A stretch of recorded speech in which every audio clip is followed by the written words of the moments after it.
අපි ඉස්සෙල්ලා කතා කරා පුතේ අව්වේ පද කියන්නේ අව්වේ පද ප්‍රධාන වශයෙන් කොටස් දෙකකට බෙදෙනවා. එකක් නිපාත අනිත් එක උපසර්ග. මේවා කිසිම අවස්ථාවක පුතේ භාෂාව තුළ වෙනස් වෙන්නේ නැහැ.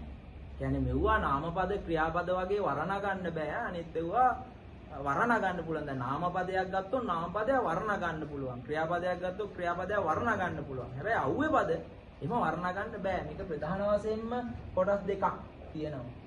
ඒක එක කොටසක් තමයි අපි ඉස්සෙල්ලා ඉගෙන ගත්ත නිපාත අනිත් එක උපසර්ග. මේ දෙකේ තේරුම ගත්තොත් පුතේ අපිට මේ උපසර්ග හරි අමාරු නෑ ලේසි. දැන් උප කියලා කියන්නේ පුතේ ලංව. එහෙම නැත්නම් අපිට කියන්න පුළුවන් සමීපව.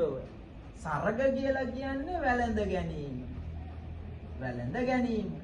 එහෙනම් උපසර්ග කියලා කියන්නේ මොකක්ද පුතේ? ලංව වැළඳ ගැනීම. දැන් මම මෙහෙම දෙයක් අහනවා. ලංව වැළඳ ගැනීම එකවර කී දෙනෙක් එක්ක කරන්න පුළුවන්ද? ළමයි ලංව වැළඳ ගැනීම එකවර කී දෙනෙක් එක්ක කරන්න පුළුවන්ද? එකවර පුතේ දෙන්නෙක් එක්ක කරන්න පුළුවන්. ඒක කොහොමද වෙන්නේ? දැන් අපිට මේ අතින් එක්කෙනෙක් වැළඳ ගන්න පුළුවන්. අනිත් එක්කෙනා මේ අතින් වැළඳ ගන්න පුළුවන්. එතකොට අත් දෙකෙන් දෙන්නයිනේ පුළුවන් වැළඳ ගන්න. එහෙනම් එකවර ලංව කී දෙනෙක් වැළඳ ගන්න පුළුවන්ද? එකවර ලංව වැළඳ ගන්න පුළුවන් පුතේ දෙන්නෙක්. දෙන්නෙක් වැළඳ ගන්න පුළුවන්. කවුද දෙන්න?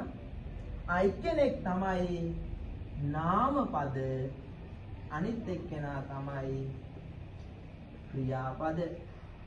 එක්කෙනෙක් නාමපද අනිත් එක්කෙනා ක්‍රියාපද. දැන් මම මෙහෙම දෙයක් අහනවා. දැන් මේ වැළඳ ගැනීම සිදු වෙන්නේ අපි ඉස්සරහෙන් ගිහින්ද පිටිපස්සෙන් ගිහින්ද?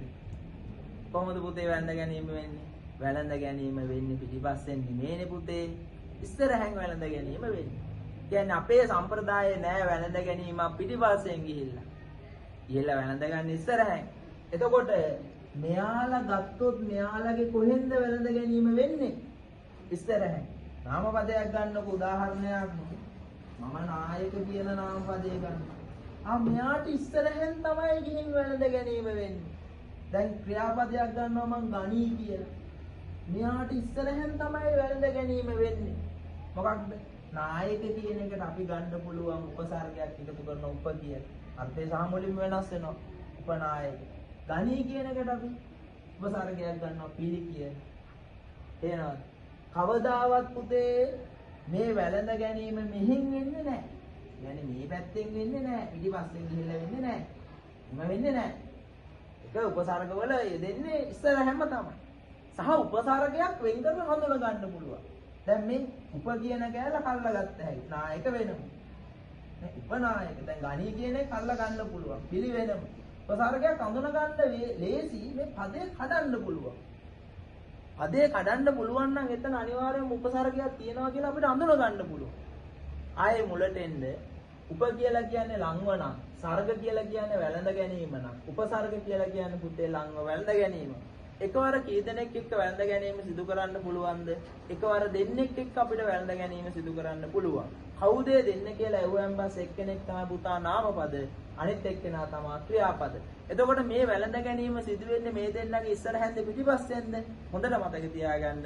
මේ දෙන්නගේ ඉස්සරහෙන් තමයි වැළඳ ගැනීම සිදු වෙන්නේ.